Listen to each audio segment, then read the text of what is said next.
Bibisitahin ko po kayo isa-isa. Anuhin ko lang po ito. Tapusin ko lang 'tong kay Ma'am Aida. Puntahan din po kita, Ma'am Alabana, USA. Sana all po maganda kilay, Ma'am Aida. Ay, Sis Aida. Saan ka dito sa Pinas, Sis G? Sino po ba si G? Gusto ko din mag-isang kilay eh. Hindi ko lang mapaayos. Walang pang-ayos. Ano yun? Ewan ko, kusa siya nalulugas. Hindi naman ako nag-aano. Kusa siya nababawasan.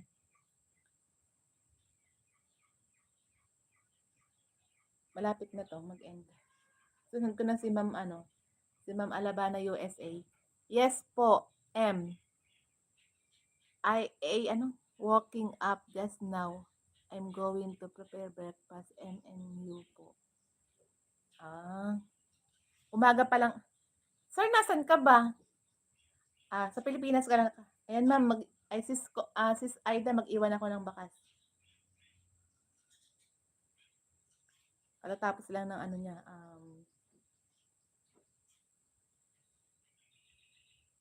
buti tulog pa yung kambal kong isa. Yung isa kasama nung kapatid ko yan, naglarmiyarda na. Done watching. Dikit ko po ito sa inyo, ma'am, Ma'am Aida, itong ninja ko.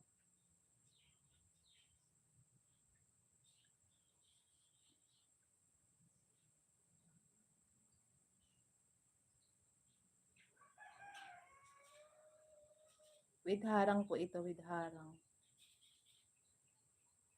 With harang.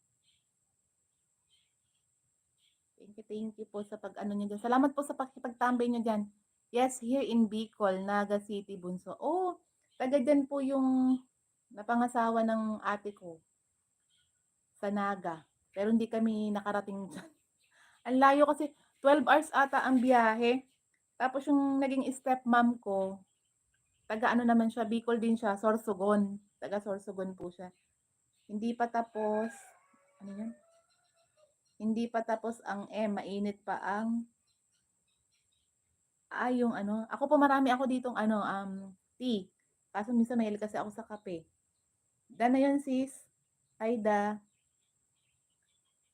Stepmom ko po naging taga Sorsogon.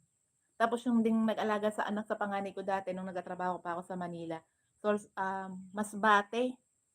Masbate sa, di ba Bicol din po yun? Saan ba yun? Sasakay pa daw sila ng bangka. Parang Bicol ata to, tapos parang island sila, parang ganun. Yun lang po yun sa kwento niya. Yung sa nag-alaga dati sa anak ko. Kasi dati po nagtatrabaho din ako eh, hindi ko ginibap yung trabaho ko. Kasi ang sarap din po kasi may sarili kang trabaho, may sarili kang income.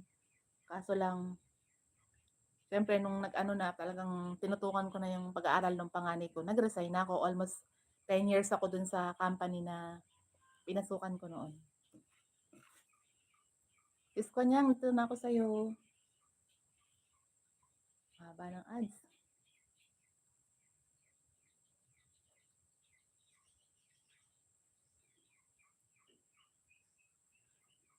Salamat kuya, Ma'am Miones. Sis Miones TV. Ayan, isa pa yung very supportive din niya ni Sis Miones TV. Salamat Sis Miones. Thank you, thank you. Good morning, good morning. Sa mapagpalang araw, Sis Miones. Thank you, thank you. Nasabay.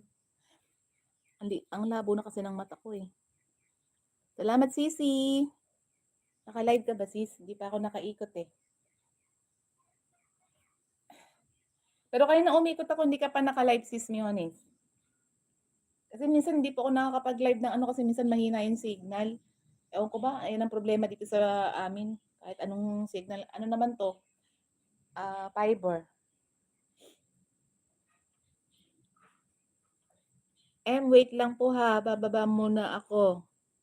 Diyan ka muna po.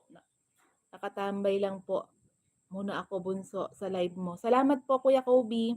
Okay, B, prepare ka ng breakfast mo.